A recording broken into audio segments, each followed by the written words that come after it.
gente muda de assunto, mudamos de assunto para falar da Lei da Ficha Limpa. A gente veio há pouco tempo aqui no próprio Contexto Metrópolis falar sobre as mudanças que o Congresso Nacional queria fazer na Lei da Ficha Limpa. A Lei da Ficha Limpa, a mais famosa, a lei popular mais famosa do país. Aí houve uma luta da população, da sociedade brasileira para que ela pudesse ser aprovada e o Congresso quis fazer algumas modificações aí no que tangia respeito ao tempo de inelegibilidade, o que poderia ajudar alguns políticos, alguns inclusive muito famosos em seus estados, como o Arruda, aqui no Distrito Federal, como o Antônio Garotinho também no Rio de Janeiro. Esse que é um projeto que inclusive passou. Faltava passar pelo presidente Lula, Lula que vetou alguns trechos, mas para falar sobre esse assunto hoje, eu tenho a honra de ter aqui comigo um dos criadores, um jurista e um dos criadores, um dos autores da Lei da Ficha Limpa, Dr. Marlon Reis. Dr. Marlon, muito obrigada pela gentileza de ter vindo aqui até o Metrópolis. Eu que agradeço, Neila. É uma honra estar aqui. Espero ser útil aí nessa análise sobre essa lei que foi aprovada. Bom, estávamos conversando e é importante que o senhor explique para nós, porque eu falei logo de cara sobre o veto do presidente Lula sobre esse assunto, sobre a Lei da Ficha Limpa, o que foi enviado do Congresso Nacional, e o senhor de pronto já me disse, olha, foi um veto cosmético, é um veto que não alivia em nada o que foi determinado pelo Congresso Nacional. O que isso significa na prática? Nós ficamos muito decepcionados quando lemos o teor do veto. Tínhamos a expectativa de que realmente o centro da Lei da Ficha Limpa fosse preservado e ele não foi. Ele foi duramente atacado, modificado. O veto trata de temas como, por exemplo, aplicação a fatos ocorridos no passado. O fato de o presidente haver vetado isso não quer dizer que a lei não vai se aplicar a fatos ocorridos no passado, porque o Supremo já disse, inclusive em relação à Lei da Ficha Limpa, que regras de inelegibilidade sempre alcançam fatos do passado. Elas nascem, inclusive, para isso, para verificar coisas ocorridas no passado. E verificar se elas terão alguma incidência para produzir inelegibilidade hoje. Então, essa mudança não alterou nada. Também vetaram uma norma que falava que deveria ser observada a coisa julgada, também é irrelevante, porque a Constituição já proíbe a ofensa à coisa julgada. O que era mais importante, infelizmente, o presidente Lula não vetou, que era a forma de contagem do prazo estabelecido no projeto que começou na Câmara e foi aprovado no Senado. O presidente Lula não mexeu em nada nisso. O resultado, nós tínhamos casos de inelegibilidade que poderiam chegar, por exemplo, a 20 anos, que agora ficou tudo padronizado em 8. É muito comum agora, a partir de agora será muito comum, que alguém conclua sua pena criminal já candidato. O que era impossível com a Lei da Ficha Limpa, porque o prazo de inelegibilidade ia até 8 anos após o cumprimento da pena. Agora, não mais. Ele conta da primeira condenação pelo órgão colegiado, direto 8 anos. Então, se a pena for igual ou até superior a 8, ele não tem o que se preocupar. Ele termina a pena criminal já candidato. Ou seja, a gente teve uma mudança pífia aí feita pelo presidente Lula para agradar o Congresso Nacional no momento que o presidente Lula também precisa aprovar alguns projetos de relevância para ele, inclusive de relevância, doutor Marlon, de relevância eleitoral, como, por exemplo, a questão da isenção do imposto de renda para quem recebe até R$ 5.000. Então, são propostas que o governo Lula tenta emplacar no Congresso Nacional e que precisa do apoio da maioria. Com isso, muito provavelmente o presidente Lula decidiu não vetar o que era de fato importante para esses parlamentares. Eles tinham visto isso como uma vitória, e eu falo isso como uma análise aqui de política, os parlamentares tinham visto isso como uma vitória para que alguns outros políticos pudessem voltar aí nas eleições de 2026 e preencher algumas lacunas nos seus partidos. Agora, existe algum recurso? Existe alguma forma de mudar essa decisão do presidente Lula? Sim, e nós já estamos providenciando. Não há como deter o movimento que fez a Lei da Ficha Limpa. Há 15 anos nós lutamos para manter a lei como ela foi aprovada. E vencemos todas as vezes. Essa foi a primeira vez que uma lei foi aprovada e sancionada, alterando a Lei da Ficha Limpa em aspectos essenciais. Mas nós vamos ao Supremo Tribunal Federal. Neila, eles cometeram erros gravíssimos no processo de tramitação do projeto de lei. Com a vontade, com o assodamento a vontade de alterar a vontade popular, o desejo popular, o que eles fizeram? Não ouviram ninguém, não fizeram uma audiência pública, mesmo se tratando de, como você disse no começo da reportagem, da lei mais célebre do país. Não existe lei que tenha envolvido tantas pessoas na sua construção. Mesmo assim, eles não ouviram absolutamente ninguém em todo o processo de debate. Faço questão de registrar um projeto apresentado na Câmara pela deputada Dani Cunha, filha de Eduardo Cunha, um dos beneficiados, que volta candidato já no ano que vem. Como se não tivesse feito tudo que fez. Além de não ter ouvido ninguém, com esse assodamento, com essa pressa, essa vontade de se autoconceder benefícios, os parlamentares acabaram ignorando o regimento comum do Congresso e a Constituição Federal.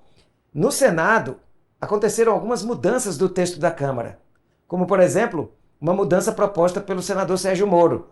Ele foi lá e propôs uma alteração, o relator, o senador Everton, acolheu. Isso faria com que, obrigatoriamente, por força da Constituição, o projeto tivesse que ser devolvido para a Câmara para verificar se aceitava ou não a modificação. Só então iria para a sanção. Como eles estavam com receio de que atingisse o período de 1 ano antes da eleição, eles mandaram direto para a presidência da República ignorando isso.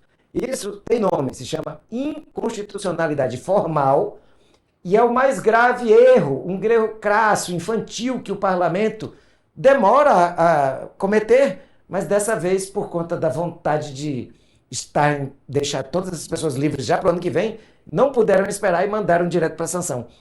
Estamos com a petição pronta para ir ao Supremo ainda hoje, com uma ação declaratória de inconstitucionalidade.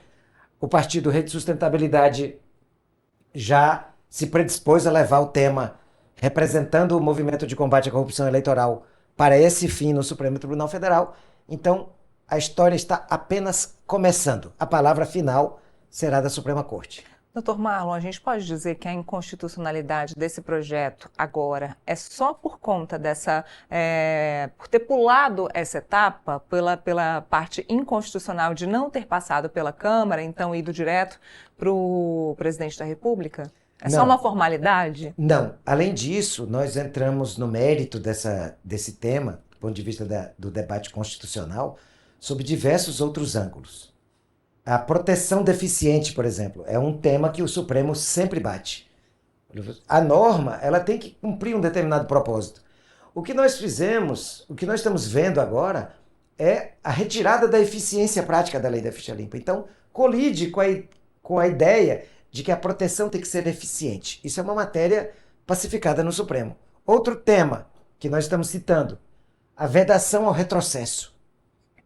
A lei da ficha limpa foi uma conquista social.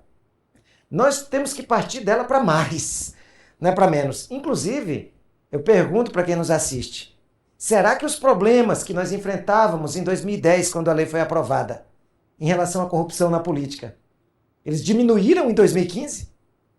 Para nós podermos esmaecer a lei, podemos flexibilizar, diminuir prazos de inelegibilidade? Será que esse é o contexto do Brasil, um cenário melhor do que o de 15 anos atrás? É lógico que não. Então, o retrocesso ele vem sendo banido pelo Supremo em vários projetos. Você fazer uma norma pior do que a que você tinha antes não é permitido em matéria de direitos fundamentais. Esses, dentre vários outros, claro, poderia falar de várias outras coisas. Ofensa ao princípio da moralidade administrativa, princípio da probidade para o exercício do mandato parlamentar, dentre vários outros princípios constitucionais grosseiramente afetados por essa triste iniciativa. Eu vou interromper só um minutinho a nossa entrevista, porque tem uma entrevista coletiva nesse momento acontecendo em São Paulo. O governador Tarcísio de Freitas está falando sobre metanol, é um assunto que a gente estava falando aqui anteriormente à nossa entrevista. A gente consegue piscar um minutinho a coletiva do governador? Vamos lá. Tranquilo? Eu vou fazer uma abertura e depois a gente abre para perguntas, pode ser? Tranquilo? Bom, a gente estava reunido aqui, a gente montou inicialmente um gabinete de crise para tratar essa questão da intoxicação por parte do metanol, pela bebida adulterada. É um problema estrutural no Brasil. Estava vendo uma matéria agora na CNN que fala, né, do estudo da Divisão de Estatística da Foresp aqui de São Paulo, que diz que 36% das bebidas consumidas podem ser adulteradas, contrabandeadas. Então, temos um problema sério com relação a isso. Em função disso, a Polícia Civil do Estado de São Paulo vem fazendo operações com bastante frequência. Nós temos hoje 5 inquéritos abertos e, vez por outra, nós temos aí ações sobre os criminosos, nós temos interdição de destilarias, de refinarias clandestinas. Nós tivemos uma operação hoje em Americana, né, que estourou uma destilaria clandestina. Nós tivemos 2 prisões, pessoas que estavam adulterando bebida, e isso é feito com frequência. Só para você ter uma ideia, no estado de São Paulo, no último mês, no mês de setembro, nós tivemos 43 mil fiscalizações realizadas em todo o estado em estabelecimentos comerciais. Então, é um objeto constante de preocupação. De fato, a gente tem observado um aumento do número de casos de intoxicação, isso chamou a atenção, mostra a gravidade, mostra uma ocorrência fora do normal. Hoje, atualizando os números, né, e a gente, em primeiro lugar, notificou o Ministério da Saúde, fizemos isso com oportunidade, mas atualizando os números de agora, são 22 casos entre suspeitos e confirmados, são 5 casos confirmados, 17 casos suspeitos, nós temos 5 óbitos, desses 5 óbitos, 1 confirmado, 4 em investigação. São 4 pessoas da cidade de São Paulo e uma pessoa que faleceu em São Bernardo do Campo, mas que provavelmente consumiu a bebida aqui na cidade de São Paulo. Então, são 4 casos hoje de óbitos em investigação, 1 confirmado, são 22 casos no total, sendo que 5 confirmados, 17 casos em investigação. Então, isso tem mobilizado as nossas equipes. Todos os inquéritos estão sendo centralizados para que a gente possa ter uma coordenação única na Polícia Civil. Vou pedir para o doutor Arthur Jean depois falar sobre isso, falar como estão as investigações. A gente, além desse gabinete de crise que vai se reunir periodicamente para a gente acompanhar a evolução dos fatos, a gente vai fazer a interdição cautelar de todos os estabelecimentos onde houve o consumo dessas bebidas, né? E a partir dessa interdição cautelar nós vamos aprofundar as investigações. De que forma? Polícia Civil mais Secretaria de Fazenda, a gente vai fazer o cotejamento das informações, principalmente para detectar a origem. Quem comprou de quem? Da onde está saindo essa bebida adulterada? Quem são os fraudadores? Né? Então a gente vai buscar, a partir desse cruzamento de informações, chegar nos distribuidores e saber quem está fornecendo essa bebida adulterada, se o problema é no distribuidor, se o problema está em outro elo da cadeia, ou se o problema está no estabelecimento que está comprando esse material sem comprovação de origem, né, sem realmente ter uma procedência correta.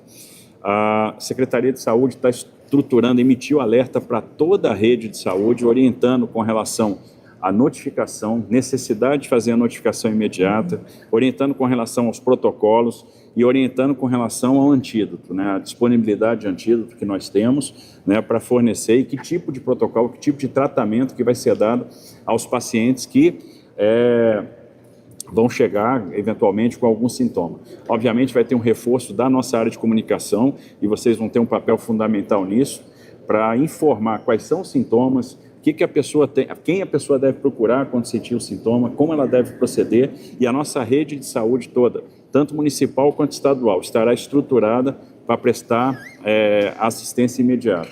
Além disso, a gente vai ter aqui o estabelecimento de canais de denúncia, a pessoa vai poder denunciar via Disque 181, né, para a Secretaria de Segurança Pública, e o PROCON estabeleceu um canal de denúncia rápido só para bebida adulterada. Isso está disponível no portal do PROCON. Então, são algumas das ações imediatas que vão ser tomadas. Muito tem se especulado sobre, e aí agora tem esse negócio em São Paulo, tudo que acontece é PCC, né? Se tem especulado sobre a participação do crime organizado nessa adulteração de bebida. Só para deixar claro, não há evidência nenhuma de que haja crime organizado nisso. Os inquéritos que estão abertos e que estão chegando a pessoas que estão trabalhando com adulteração nessas destilarias clandestinas, são pessoas que não têm relação com o crime organizado e que não têm relação entre si, né? Então, são pessoas que fraudam rotineiramente bebidas, e como a gente tem falado, é um problema estrutural. Vamos lembrar um pouquinho de 2016, quando houve uma modificação numa instrução normativa da Receita Federal do Brasil, que tratava da questão dos selos de bebida, se eu não me engano, a instrução 1637 de 2016, que modificou a instrução normativa 1432 de 2013, que, de certa forma, fragilizou um pouco do controle sobre essa questão, sobre essa área de bebidas no Brasil. Foi retirada a obrigatoriedade dos selos, etc. Nos últimos dias, a gente apreendeu 50 mil garrafas de bebida com suspeita de adulteração e, nas últimas operações, 15 milhões de selos fraudados. Então, observe que é, de fato, um problema estrutural. Nós temos um problema que não é só do Estado de São Paulo, é um problema de Brasil. Nós vamos ter que pensar realmente como fazer a fiscalização dessas bebidas para diminuir a incidência dessas bebidas adulteradas, dessas bebidas fraudadas, dessas bebidas clandestinas, que é um problema não só fiscal, um problema de evasão tributária, mas é um problema de saúde pública, como a gente está vendo agora, onde um problema de manipulação pode gerar realmente os efeitos que a gente está vendo agora, efeitos graves para a segurança da população. Então, de medidas imediatas, agora a gente pode destacar a criação do comitê de crise, né, a interdição cautelar dos estabelecimentos, o estabelecimento de 2 mecanismos rápidos de denúncia, o Disco 181 e também o canal específico do PROCON, essa estruturação da rede de saúde e as operações combinadas Secretaria de Fazenda mais Polícia Civil. Eu pediria para o doutor Arthur Dian falar um pouco mais das operações de Polícia Civil, falar um pouco de como a investigação vai acontecer, passar detalhes do que está ocorrendo aí em termos de investigação. Bom, a gente ainda volta nessa edição do Contexto a falar dessa questão do metanol, a gente tem mais detalhes, vamos depois falar sobre todo o resto dessa coletiva e a gente volta agora para o nosso assunto, que é a ficha limpa e o veto que o presidente Lula acabou concedendo então a essas mudanças que foram feitas na lei lá no Congresso Nacional. Bom, estou aqui com o Dr. Marlon, estávamos falando sobre a questão da lei da ficha limpa e sobre a possibilidade de mudança dessa determinação desse veto. O senhor me disse que já está com a ação pronta para protocolar no Supremo Tribunal Federal. Exato. Vamos atacar tanto aspectos formais, procedimentais, digamos assim, erros cometidos pelo Congresso na condução do processo legislativo e também o mérito, porque, veja bem, nós temos alguns monstrengos ali dentro do projeto que são absolutamente incompreensíveis. Só para ter uma ideia, eles colocaram um dispositivo que trata com prazos diferentes os crimes gravíssimos e hediondos que nós colocamos num dos dispositivos da lei da ficha limpa. Por exemplo, o delito de organização criminosa, de participação em organização criminosa, eles deixaram o modelo anterior, que era um prazo de 8 anos contado do término da pena. Mas dentro do mesmo dispositivo, para outro delito, como de latrocínio, como se ele fosse menos grave, eles encurtaram o prazo de inelegibilidade. Tudo dentro de um mesmo artigo de lei. É interessante, porque tudo isso nós estamos levando ao Supremo. Que lógica! Porque o processo legislativo ele obedece uma lógica. Tem que, claro, haver uma justificativa para cada edição de uma nova norma. E o que nós vemos lá é que ficou a pressa de fazer a coisa e a vontade de reduzir os prazos foi tão grande que eles construíram algo assim indescritível em termos de má qualidade redacional, de falta de um conjunto. Agora, pior é isso. Será que as pessoas que nos assistem acham que pessoas que praticam peculato, que se apropriam de bens públicos, e os que praticam latrocínio, eles devem ser beneficiados com um modelo de inelegibilidade mais benevolente? Será que as pessoas estão pedindo isso ao Congresso Nacional? Vamos facilitar a vida dessas pessoas para eles participarem da política? Pois é isso que o Congresso está fazendo. Já havia algum indício, ou o senhor suspeitava de algum indício de mudanças na lei da ficha limpa agora, nesse período? Sim, nós sempre acompanhamos, na verdade, desde o início, desde a aprovação da lei da ficha limpa, nós não tivemos um dia de paz, porque foram muitos projetos apresentados. Então, nós monitoramos sempre, acompanhamos, sempre estamos de olho no que estão fazendo. Mas neste caso em particular, aconteceu uma um fato que vocês vão lembrar. A votação do projeto, ele acontece no Senado, acontece de forma simbólica, por via digital, os senadores sequer estavam presentes, pouquíssimo, e no dia do início do julgamento do presidente Jair Bolsonaro. Então a atenção do Brasil inteiro estava voltada. Eles literalmente aprovaram esse projeto no Senado no apagar das luzes. A sorte é que nós temos uma imprensa livre no Brasil, como é o caso do Metrópolis, e tudo isso foi muito bem noticiado na época. Nós falamos sobre isso. Inclusive esse fator, né, deles meio que se aproveitarem, né, desse momento que toda a atenção do país, com toda a razão, estava voltado para um fato histórico, que era o primeiro julgamento, o início do primeiro julgamento de um presidente da República por tentar um golpe de Estado. Mas então, a história é muito ruim, a história a ser contada desse projeto. Desde o começo, a filha de um condenado apresentando o projeto, a aprovação assodada, rápida demais na Câmara, sem debate algum. Sim. Depois vem para o Senado, onde coloca em regime de urgência, não passou por nenhuma comissão. Não houve debate. Zero debate também. E depois esse atropelo, que justifica, inclusive, por um lado, por mais lamentável que seja, eles pelo menos facilitaram a nossa vida para levar esses temas todos ao Supremo Tribunal Federal. Bom, a produção está me dizendo que nós temos uma arte sobre os vetos, é isso? Vocês colocam aí para quem está nos assistindo, por favor, produção? Vamos lá, que eu vou acompanhar daqui e vou citando também. Ó, já está no ar aí para vocês. Bom, vamos lá, Lei da Ficha Limpa, os vetos de Lula. Então, no artigo 2º, na parte que propunha a alteração do inciso D, do inciso 1º, do artigo 1º também da lei complementar, que alterava o prazo inicial para contagem e os critérios configuradores da inelegibilidade decorrente de representação eleitoral por abuso de poder econômico e político. Mudou também o artigo 2º, dispositivos que previam efeitos retroativos e imediatos da nova lei para fatos e condenações pretéritas ou processos já transitados em julgados. Isso aqui que o Dr. Marlon estava explicando para a gente, que isso retroaja, não é isso? O que ele vetou, por exemplo, em relação à questão da linha D, o que trata? Sobre abuso de poder político e econômico. O veto que ele fez manteve as coisas como são, como já eram na Lei da Ficha Limpa. Essa parte aí foi boa. O problema é que não foi só essa alteração. Eles mudaram esses prazos em todas as inelegibilidades. Essa aí foi a que afetava o ex-presidente Jair Bolsonaro, afeta. Foi a primeira coisa que o deixou inelegível. Ele já está inelegível agora também pela condenação criminal, mas ele já estava inelegível antes por prática de abuso de poder, pelo TSE. Sim. Isso não mudou, mas isso foi uma exceção, o resto tudo mudou. E olha, são mais de 27 hipóteses de inelegibilidade, só uma foi mantida.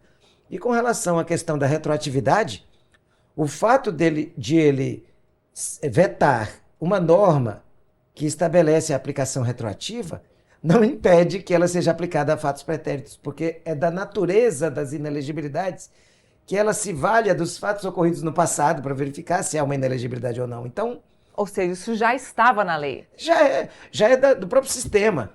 A própria Lei da Ficha Limpa, quem acompanhou bem o debate vai lembrar, na época diziam, não, mas a Lei da Ficha Limpa vai se aplicar aos fatos passados? Isso era um dos assuntos. Diziam que ela não podia ter efeito retroativo, e teve. Ela alcançou fatos passados.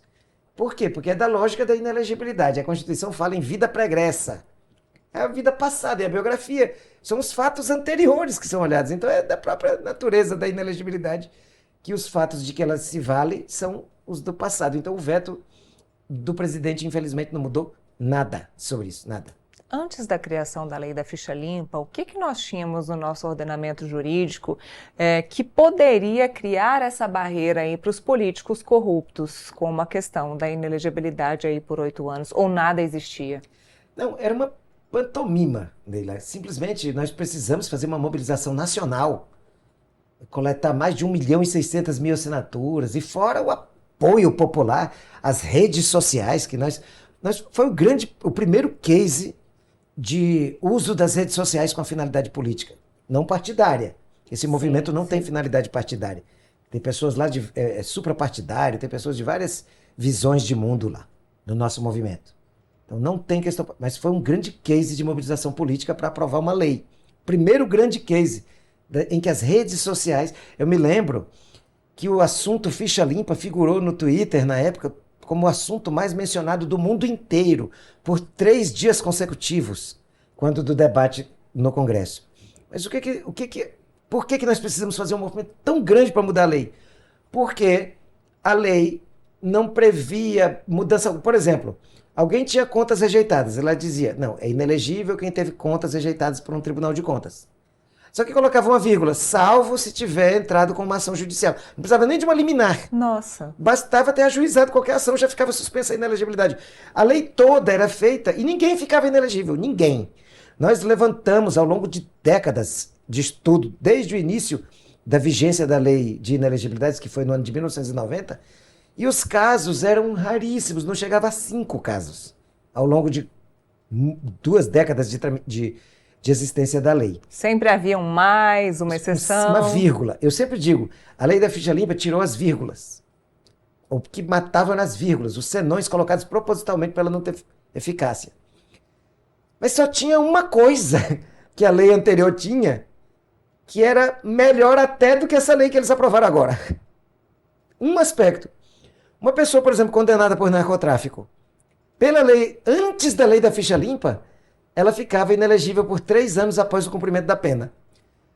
Com a lei da ficha limpa, ela ficava inelegível pelo período da pena mais 8 anos. Sim. O que eles aprovaram agora fará com que o narcotraficante saia direto do cumprimento da pena para a candidatura. E é exatamente o que a gente vem É discutindo. pior do que era antes da lei da ficha limpa. A gente vem falando tanto sobre crime organizado, combate ao crime organizado, narcotráfico, e agora com essa piora aí na questão da inelegibilidade. Mantiveram a PEC da blindagem viva por outro meio. Essa que é a questão. O risco, a fragilidade para as nossas instituições, o risco de nós termos comparecimento da milícia, do narcotráfico, ele aumenta com a aprovação dessa lei. Eu não tenho a menor dúvida de que nós estamos falando, e eu falo com muita responsabilidade. Eu estou colocando aqui, empenhando décadas de militância em torno desse tema. Fui estudar, fui fazer um doutorado sobre o assunto, fui juiz eleitoral durante muito tempo, fui juiz auxiliar da presidência do Tribunal Superior Eleitoral, advogo na área, com a responsabilidade de quem tem uma militância social e até profissional na área. Eu afirmo, o projeto de lei sancionado, ele fragiliza as nossas instituições democráticas e expõe as nossas eleições a um iminente aumento da participação do crime organizado nos processos eleitorais. Quais as chances da ação que o senhor vai impetrar no Supremo Tribunal Federal dela acabar com isso, para ela reverter essa decisão do presidente Lula? Nós acreditamos muito piamente nisso, especialmente por conta de que, além daquelas graves deformidades que estão relacionadas à não observância dos princípios constitucionais que eu mencionei, da moralidade, da improbidade, da vedação ao retrocesso, da proibição da proteção deficiente. Além disso, nós temos esse caso gravíssimo que facilita a nossa vida. Na ânsia de fazer algo rápido, de beneficiar a si próprios já para as eleições do ano que vem, eles atropelaram a Constituição e o regimento comum do Congresso Nacional, e com isso o projeto está padecendo de uma inconstitucionalidade formal evidente. Fizeram alterações de mérito no Senado que levavam o projeto a ter que voltar para a Câmara. Mas por que cometeram um erro tão elementar? Porque não havia mais prazo. Se tivesse voltado para a Câmara, não dava tempo do projeto ser sancionado dentro do prazo de 1 ano antes da eleição, que termina já agora no dia 4 de outubro. Nós estamos a poucos dias disso. Na prática, o que o Dr. Marlon está querendo dizer é que eles queriam liberar quem está inelegível para já se candidatar agora para as eleições de 2026. Por isso, inclusive, que eles atropelaram o debate do assunto que estava no Código Eleitoral. O senador Marcelo Castro, que é o relator do Código Eleitoral, inclusive votou contra o projeto relatado pelo senador Everton Rocha, que tornou possível esse absurdo, essa modificação violenta da lei da ficha limpa, e ele votou contra Justamente por quê? Porque ele dizia, não, esse debate tem um debate de mais longo prazo, nós temos que estudar. Lá no Código Eleitoral estão havendo audiências públicas, debates. Eles retiraram esse assunto, que era um assunto próprio do Código Eleitoral, e votaram separadamente às pressas para beneficiar pessoas em concreto. Isso é um dos argumentos que nós vamos levar ao Supremo. Casuísmo é outro defeito da lei. É o desvio de poder na função legislativa, quando você faz uma lei para beneficiar pessoas com nome e sobrenome. E foi o que aconteceu nesse caso concreto. Nós sabemos quem são, não é só ele, mas um é declarado pelo sobrenome da deputada Dani Cunha, filha de Eduardo Cunha, que toca o projeto assodadamente na Câmara para beneficiar o seu próprio pai, para que ele volte para as eleições do ano que vem. Dani Cunha, que inclusive jamais falou com a imprensa sobre o assunto, claro, ela foge disso, já tentamos por várias vezes falar com a deputada Dani Cunha sobre esse processo da mudança da lei da ficha limpa, mas não conseguimos contato, inclusive está aberta aqui as portas do Metrópolis, se a deputada quiser falar sobre isso, estamos aqui esperando para que ela tenha a sua resposta, seu retorno aqui para o Portal Metrópolis. Doutor Marlon, toda ação que se impetra no Supremo Tribunal Federal, ela tem um nome. Eu queria que o senhor explicasse o nome dessa ação que o senhor impetrou lá no STF para quem está nos assistindo e se esse tipo de análise pelos ministros é uma análise demorada, visto que as eleições estão aí agora em 2026. Perfeito. É uma ação declaratória de inconstitucionalidade. Ela está pronta em fase de revisão para protocolo agora à tarde. Ela será proposta, eu agradeço inclusive generosamente a Rede Sustentabilidade, vai emprestar a legitimidade necessária para a propositura, que é preciso que a Constituição relaciona quem são os que podem apresentar uma ação declaratória de inconstitucionalidade. E os partidos políticos têm essa legitimidade, a Rede Sustentabilidade fará isso. É uma ação declaratória de inconstitucionalidade, como eu mencionei, e nós iremos pedir a concessão de medida cautelar. Então o Supremo pode antecipar uma decisão. É o que nós vamos pedir. Já quando for distribuída ainda hoje a petição, nós já veremos para qual ministro vai cair e falaremos com ele, pedindo urgência na apreciação do pedido cautelar que estamos fazendo. Bom, aproveitando para a gente finalizar a nossa entrevista, aproveitando a sua presença aqui, eu queria que o senhor relatasse um pouquinho de como foi lá atrás, há 15 anos, essa questão de criar, de ser coautor. Como é que isso caiu nas suas mãos? Como é que foi essa criação da lei da ficha limpa lá atrás? Eu era um juiz eleitoral no interior do Maranhão e comecei a ajudar diversos movimentos que trabalhavam com a divulgação da lei contra a compra de votos, que foi a primeira lei de iniciativa popular do Brasil, que foi aprovada justamente no dia 29 de setembro de 1999.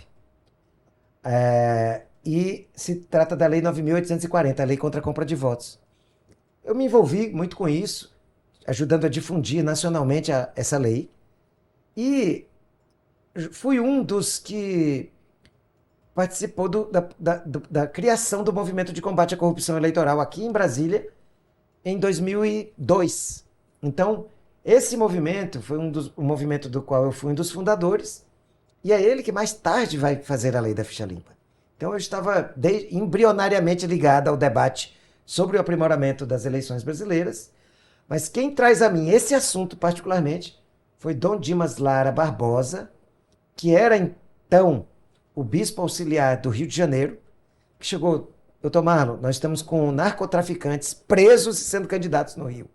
Nós estamos com milicianos presos e sendo candidatos. Naquela época isso estava frequente, especialmente no Rio de Janeiro. Precisamos fazer alguma coisa. Aí eu pensei comigo, olha, acho que o bispo está enganado, a gente nunca vai conseguir aprovar isso. Só que ele estava certo, eu fui convencido, entrei na luta e nós vencemos. E nós precisamos continuar vencendo. Nós precisamos vencer no Supremo. E nós precisamos blindar a lei da ficha limpa para sempre. A lei da ficha limpa é uma conquista histórica e definitiva da sociedade brasileira. A gente não admite passo atrás.